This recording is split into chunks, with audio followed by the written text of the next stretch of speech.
MDH की हल्दी मिर्ची धनिया करे कमाल। ये रंग दे, ये खुशबू दे, ये तीखा, ये कम पड़े। क्या निराला MDH मसाला।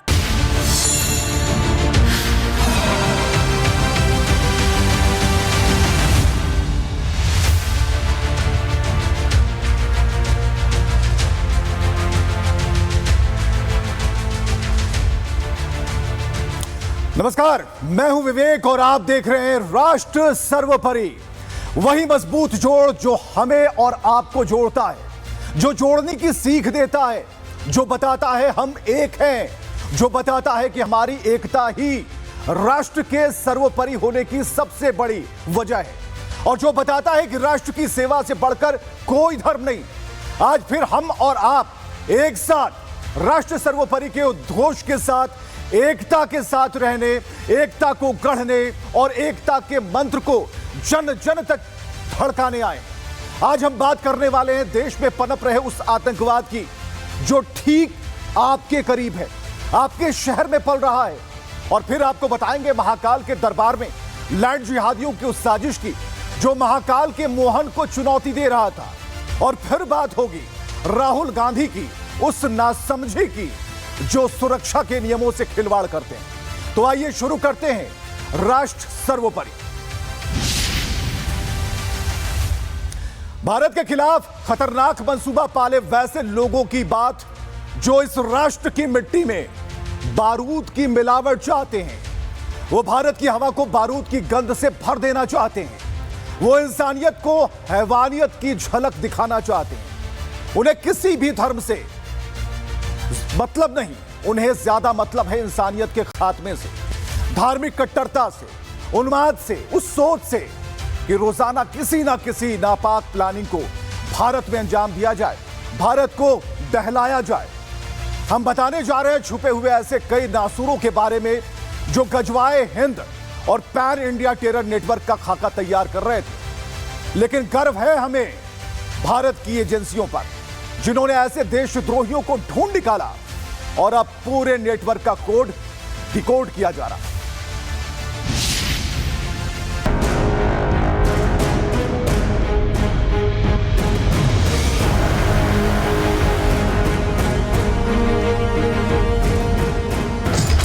ISIS का खौफनाक प्लान, ग्रेजुएट नौजवान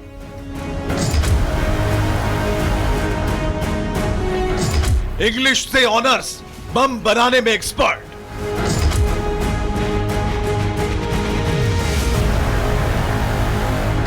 ये कोई फिल्म की स्क्रिप्ट नहीं है, ये है भारत के खिलाफ चल रही गजवाए हिंद की खौफनाक साजिश।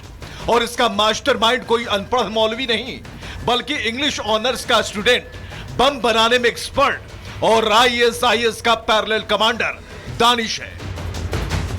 जी हां, ये वही दानिश है जो पाकिस्तान में बैठे अपने आकाओं के कहने पर भारत को दहलाने की साजिश रच रहा था।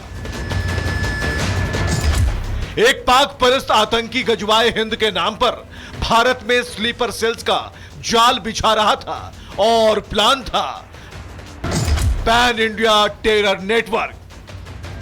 और इसका लीडर था दानिश, जिसका कोड नाम था गजवा लीडर यानी CEO। ज्वाइंट ऑपरेशन में कई राज्यों में छापेमारी के बाद 5 आतंकियों को गिरफ्तार किया गया। 2 दिल्ली, 1 मध्य प्रदेश, 1 हैदराबाद और 1 रांची से गिरफ्तार हुआ। आफ्ताब, सूफियान, असहर दानिश, कामरान कुरैशी और हुजैफ यमन आतंकी थे, जिनमें आफ्ताब और सूफियान दिल्ली से गिरफ्तार किया गया जो मुंबई का रहने वाला है, और असहर दानिश को रांची से गिरफ्तार किया गया।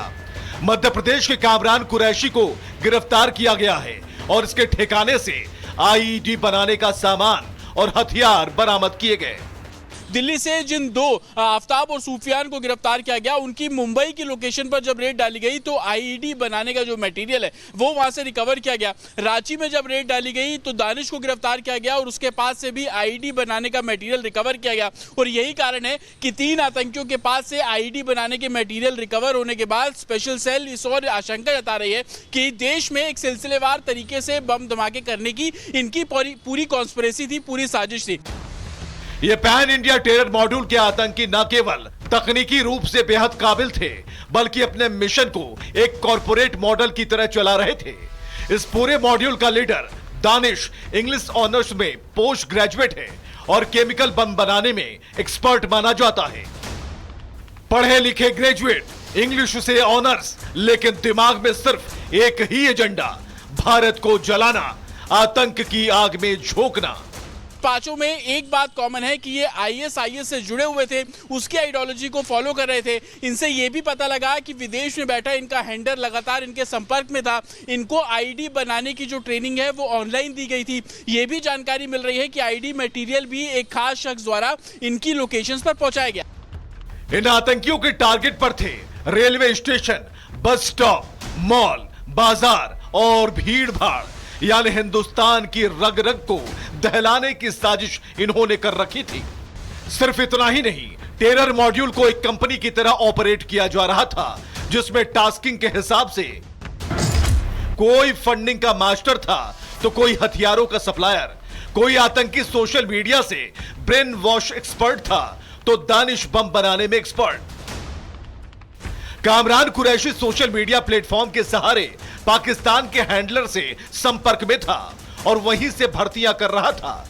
एनआईए और एटीएस की कार्रवाई में सामने आया कि ये टारगेट किलिंग तक करने की तैयारी कर रहे थे। इस मॉड्यूल का मकसद खिलाफत मॉड्यूल को लागू करना था, जिसमें पहले किसी जगह पर कब्जा किया जाता है और फिर वहां जिहाद किया जाता है। इसका मकसद था भटके हुए युवाओं को भर्ती कर उन्हें आतंकी घटनाओं और टारगेट किलिंग के लिए तैयार करना। गिरफ्तार आरोपी सोशल मीडिया एनक्रिप्टेड प्लेटफॉर्म के जरिए पाकिस्तान में बैठे हैंडलर से संपर्क में थे और यही माध्यम भर्ती और कट्टरपंथ फैलाने के लिए इस्तेमाल हो रहा था। जिस बेटे को परिवार ने यूपीएससी का सपना दिखाया था, उसने AK-47 और आईईडी का रास्ता चुन लिया। बम बनाना, टेलीग्राम पर प्लान बनाना, युवाओं को ब्रेन वॉश करना, यह सब उसके लिए रोज की बात थी। लेकिन सवाल यह है, कैसे देश के पढ़े लिखे नौजवान दानिश जैसे आतंकी जाल में फंस जाते हैं? और क्या अब भी कुछ लोग गजवाए हिंद को एक मिथ मानते हैं? और सबसे बड़ा सवाल यह कि अगर एनआईए देर कर देती तो क्या ये जिहादी सोच वाले आतंकी भारत के कई शहरों को जला देते? यह सिर्फ एक रेड नहीं थी, यह था भारत के खिलाफ छिड़ी साइकोलॉजिकल वॉर का पर्दाफाश।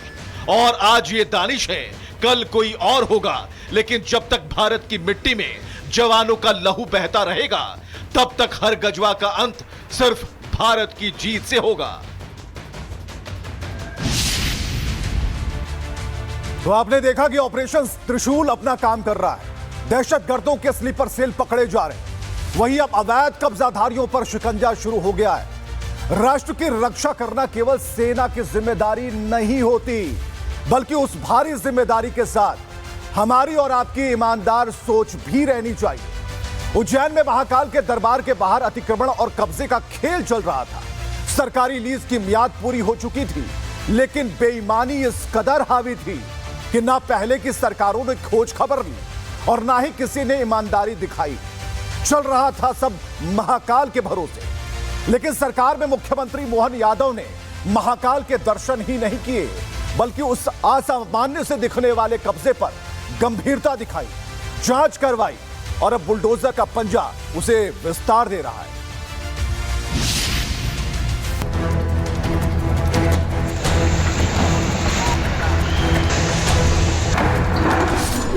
के माध्यम से जो अपराध हो रहे हैं, हमारी सरकार छोड़ने वाली नहीं, सबको ठिकाने लगाएगी। क्या मध्य प्रदेश के मुख्यमंत्री मोहन यादव यूपी के सीएम योगी आदित्यनाथ के बाद बुलडोजर एक्शन वाले मुख्यमंत्रियों की कतार में सबसे आगे हैं? आज ये सवाल इसलिए क्योंकि आज फिर उज्जैन महाकाल मंदिर के पास मोहन सरकार का बुलडोजर गरजा, तो एक एक कर 3-4 मंजिला अवैध इमारतों को ढा दिया गया। उज्जैन में सुबह सुबह जैसे ही सूरज निकला, एक और सफाई अभियान की शुरुआत हो चुकी थी, वो भी बिल्कुल मंदिर के पास। महाकाल के आंगन में बुलडोजर गरज रहा था और इस गरज में सिर्फ एक ही संदेश था कि लैंड जिहाद अब नहीं चलेगा। दरअसल विश्व प्रसिद्ध महाकालेश्वर मंदिर के पास बेगम बाग में 11 मुस्लिमों के अवैध निर्माण को तोड़ा गया। ये कार्रवाई महाकाल मंदिर के नीलकंठ द्वार के पास की गई। ये प्रॉपर्टी उज्जैन विकास प्राधिकरण की है, जिसे 30 साल की लीज पर आवासीय उपयोग के लिए दिया गया था। बावजूद इसके यहाँ मुस्लिम समुदाय के लोगों ने व्यवसायिक निर्माण कर लिया था। लीज खत्म होने के बाद भी इसका नवीनीकरण नहीं हो सका था।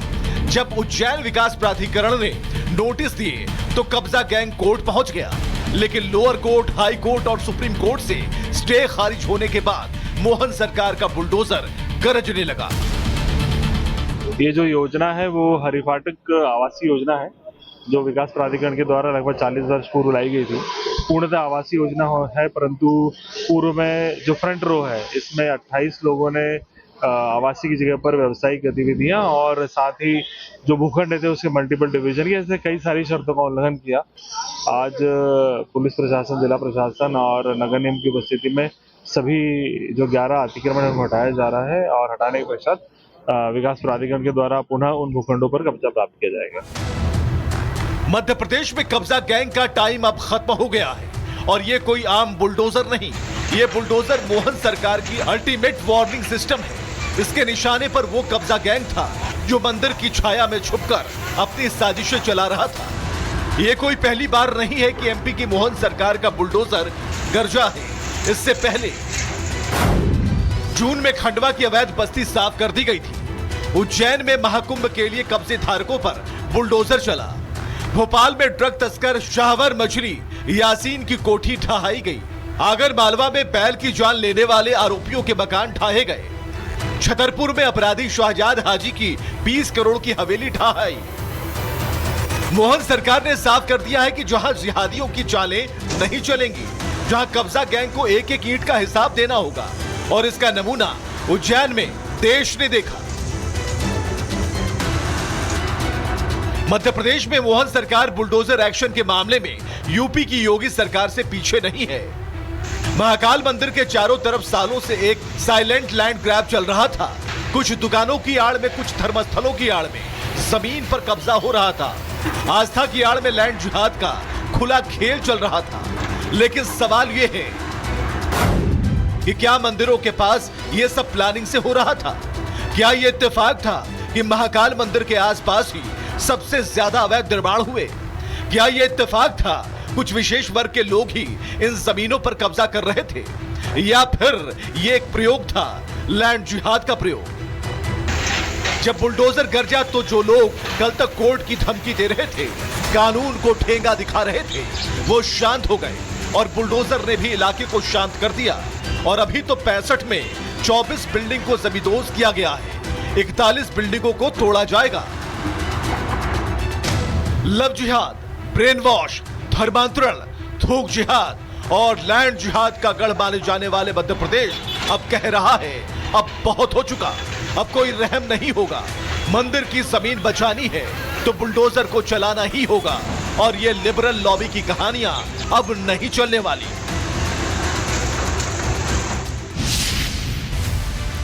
तो बिल्कुल जरूरी है कि लोग खुद नियमों का पालन करें, ना अवैध करें और ना ही अवैध का हिस्सा बने।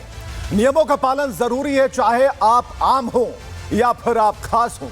लेकिन विपक्ष के सबसे बड़े चेहरे राहुल गांधी पर इसका कोई असर नहीं है। राहुल गांधी की वीवीआईपी सुरक्षा को लेकर सीआरपीएफ की चिंता बढ़ी हुई है, क्योंकि राहुल प्रोटोकॉल को देखते ही नहीं और सुरक्षा एजेंसियों की चिंता कोई मायने नहीं रखती। खबर क्या है? खबर यह है कि सीआरपीएफ की तरफ से राहुल गांधी को पत्र लिखा गया और इसी बात को लेकर सत्ता पक्ष ने भी राहुल को निशाने पर ले लिया है। जायज सवाल है कि आपको आपकी फिक्र ना हो, लेकिन सुरक्षा एजेंसियों को तो है ही।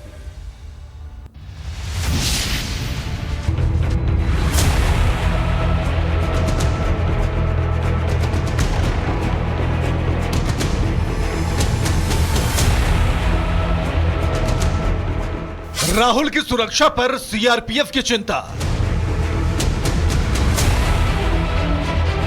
कई बार किया आगाह पर फर्क नहीं पड़ता। हाथों में संविधान लेकर घूमने वाले राहुल गांधी सुरक्षा मानकों और दी गई हिदायतों को नहीं मानने वाले। प्रोटोकॉल की बात बेमानी है, असुरक्षित यात्राएं करना राहुल गांधी की आदत हो गई है।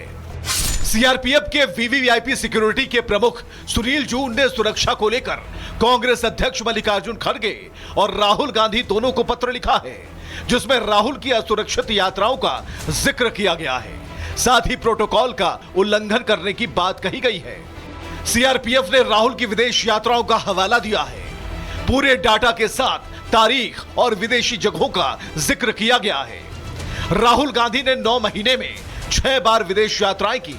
30 दिसंबर से 9 जनवरी तक इटली गए, 22 मार्च से 17 मार्च तक वियतनाम की यात्रा की, 17 अप्रैल से 23 अप्रैल तक दुबई की यात्रा पर थे, 11 जून से 18 जून तक कतर की यात्रा पर, 25 जून से 6 जुलाई तक लंदन की यात्रा पर, तो 4 दिसंबर से 8 सितंबर तक मलेशिया की यात्रा पर थे। ऐसा नहीं है कि राहुल गांधी ने यह कारनामा पहली बार किया है। यह पहली बार नहीं है जब सीआरपीएफ ने राहुल गांधी को उनकी सुरक्षा कवर को लेकर कोई लेटर लिखा हो। सीआरपीएफ ने बताया है कि राहुल ने 2020 से अब तक 113 मौकों पर सुरक्षा दिशा निर्देशों का उल्लंघन किया, जिसमें पार्टी की भारत जोड़ो यात्रा का दिल्ली फेज भी शामिल है। पत्र में राहुल की भारत जोड़ो यात्रा और वोट अधिकार यात्रा का जिक्र किया गया है। जनवरी 2023 जम्मू कश्मीर का काजीकुंड, जहां भारत जोड़ो यात्रा की जा रही थी, राहुल गांधी को भीड़ ने घेरा था। राहुल करीब आधे घंटे तक भीड़ में फंसे रहे थे। बिहार के पूर्णिया में वोट अधिकार यात्रा के दौरान सुरक्षा घेरा तोड़कर एक युवक अधिकार यात्रा में पहुंच गया था। युवक ने सुरक्षा तोड़ते हुए राहुल गांधी को किस किया था। बावजूद ऐसी घटनाओं से सीख लेने के बजाय राहुल पब्लिक फोरम में सुरक्षा को नजरअंदाज करते आए हैं। Rahul Gandhi advance security liaison cover मिली है। Z+ सिक्योरिटी का मजबूत घेरा रहता है। Z+ में कुल 55 सुरक्षा कर्मी तैनात होते हैं। 10 से ज्यादा NSG कमांडो तैनात होते हैं। बाकी CAPF और लोकल पुलिस के होते हैं। जिन वीवीआईपी को सुरक्षा मिली होती है, उन्हें येलो बुक प्रोटोकॉल का पालन करना जरूरी होता है और इसके तहत सुरक्षा विंग को अपनी आगामी यात्राओं के बारे में पहले से सूचना देनी होती है, जिनमें विदेश यात्राएं शामिल हैं। लेकिन सीआरपीएफ का पत्र सुरक्षा एजेंसियों की चिंता को उजागर करता है। राहुल तो राहुल हैं, उन्हें फर्क नहीं पड़ता और अब राहुल की इसी आदत को लेकर सत्ता पक्ष उनकी खिंचाई कर रहा है। राहुल गांधी जी अपने आप को इतना एंटाइटल समझते हैं कि देश में तो रूल और प्रोटोकॉल फॉलो नहीं करते, संवैधानिक संस्थाओं पर हमला करते हैं। अब विदेश भी जाते हैं तब वहां पर सिक्योरिटी प्रोटोकॉल नहीं फॉलो करते। मुझे उम्मीद है कि राहुल गांधी, कांग्रेस पार्टी, खड़गे जी, जिनको भी ये पत्र वगैरह लिखा गया है, मीडिया के माध्यम से पता चल रहा है, वो इस पर संज्ञान लेते हुए इस पूरी चीज़ के अंदर गहराई और गंभीरता से ध्यान देंगे।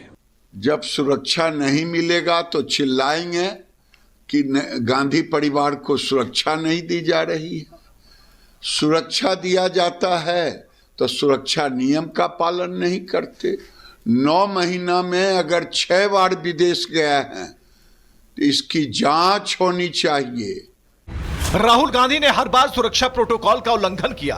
इनमें से किसी भी दौरे की सूचना एजेंसी को पहले से नहीं दी गई, जिससे सुरक्षा तंत्र को भारी दिक्कतों का सामना करना पड़ा।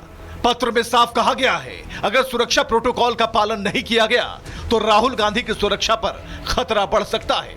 सीआरपीएफ के शीर्ष अधिकारी ने कांग्रेस नेतृत्व से आग्रह किया है कि राहुल गांधी को सुरक्षा नियमों का पालन करने के लिए सुनिश्चित किया जाए। जो टाइमिंग है इस पत्र की और जिस तरीके से ये पत्र के कंटेंट्स मीडिया में लीक किए गए, इससे सरकार की मंशा और नियत पे बहुत सवाल खड़े होते हैं। सरकार डरी हुई है वोट चोरी अभियान से, राहुल गांधी से। सरकार इस बात से भी डरी हुई है और विशेष तौर पर प्रधानमंत्री निजी तौर पे डरे हुए हैं कि जो हाइड्रोजन बॉम्ब है कहीं वाराणसी में फट जाएगा या हरियाणा में फट जाएगा या किसी और उनके प्रिय राज्यों में फट जाएगा। उनको ये डर है, लेकिन इसका मतलब ये नहीं है कि राहुल गांधी की सुरक्षा जैसे संजीदा विषय का इस तरह से राजनीतिकरण करें। ज्यादा लोकप्रियता दिखाने के चक्कर में प्रोटोकॉल और नियमों को ताक पर रखना अपने जीवन के साथ खिलवाड़ तो है ही, साथ ही सुरक्षा एजेंसियों की कार्यशैली पर सवाल खड़ा करवाने की मंशा भी। नियम, कायदे और कानून से बड़ा कोई नहीं होता, लेकिन जरूरी है कि वीवीआईपी सेवा सुरक्षा के दायरे में ही ठीक और सुरक्षित होती है। एक कहावत है, बिल्ली को दूध की रखवाली। जो खबर है उसके मुताबिक ये बात पाकिस्तान के ऊपर बिल्कुल सटीक बैठती है, क्योंकि अब आतंक के सबसे बड़े सम्राट पाकिस्तान को आतंक दूर करने की जिम्मेदारी सौंप दी गई है। पाकिस्तान को शंघाई सहयोग संगठन के क्षेत्रीय आतंकवाद विरोध ढांचे का अध्यक्ष बना दिया गया है। मतलब ये कि पाकिस्तान जो हाफिज सईद को पालता है, पाकिस्तान जो मसूद अजहर को पालता है, पाकिस्तान जो भारत में पुलवामा और पहलगाम जैसे हमले करवाता है, वो अब आतंकवाद का विरोध करेगा। बात हास्यास्पद है, लेकिन इस खबर से आतंकिस्तान में खुशी की लहर जरूर होगी।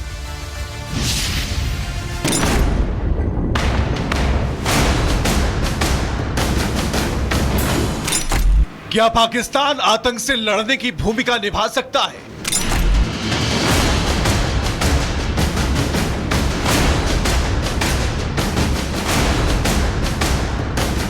यह सवाल इसलिए क्योंकि जिसने आतंक को पाला, पोसा, पढ़ाया, हथियार थमाया, उसे ही अब आतंक के खिलाफ लड़ाई की अगुवाई करने की जिम्मेदारी दी गई है। बिल्कुल सही सुन रहे हैं। कहते हैं ना कि जब अपराधी ही जज बना दिया जाए तो जनता के साथ क्या ही न्याय होगा, और अब यही हो रहा है। दरअसल दुनिया भर में आतंकवाद के लिए बदनाम पाकिस्तान को शंघाई सहयोग संगठन यानी कि एससीओ के क्षेत्रीय आतंकवाद विरोधी ढांचे एससीओ रैड्स का अध्यक्ष बनाया गया है। चीन के प्रभुत्व वाले इस संगठन ने यह फैसला लिया। फैसले के बाद पाकिस्तान ने आतंकवाद का मुकाबला करने में क्षेत्रीय सहयोग को बढ़ावा देने की शपथ ली।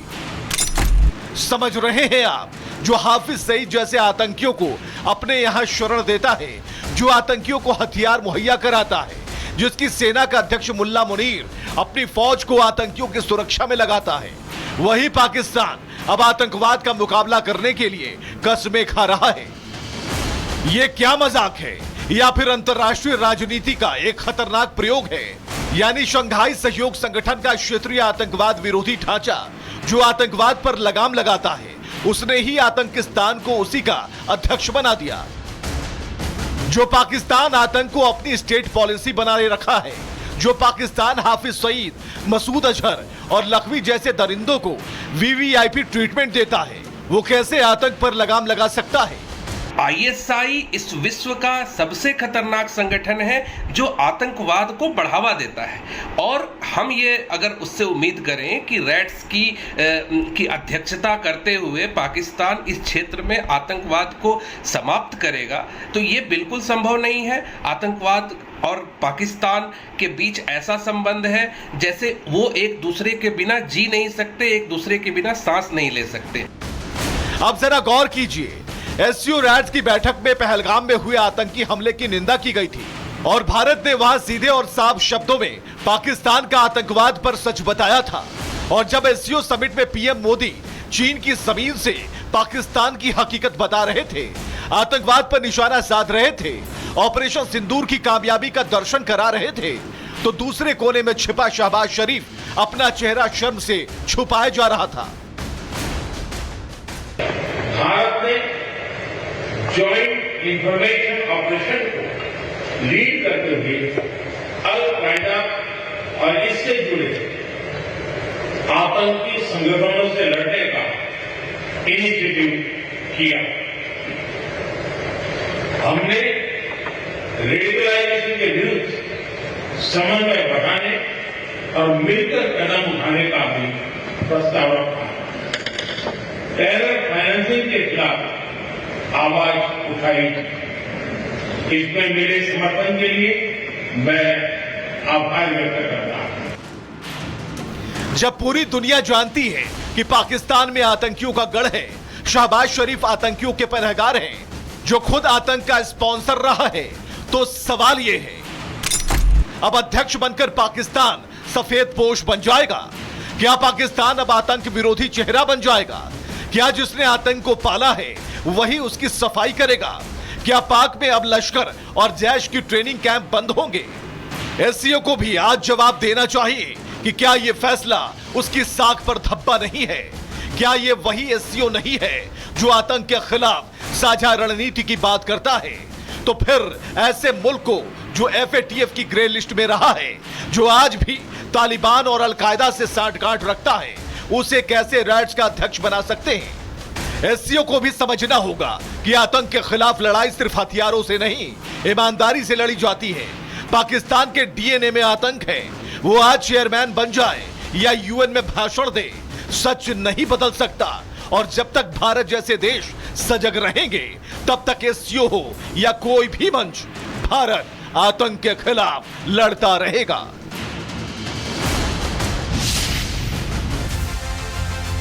तो राष्ट्र सर्वोपरि में आपने देखा कि राष्ट्र की खबरें थी और दुनिया को सीखने की जरूरत है भारत से, क्योंकि भारत में लोकतंत्र है, गणतंत्र नहीं है।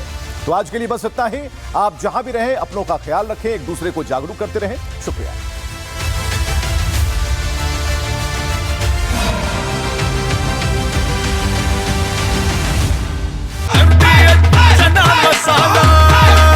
अब छोलिया हो या लोबिया, सफेद चने या काले चने, सब कुछ मजेदार बने।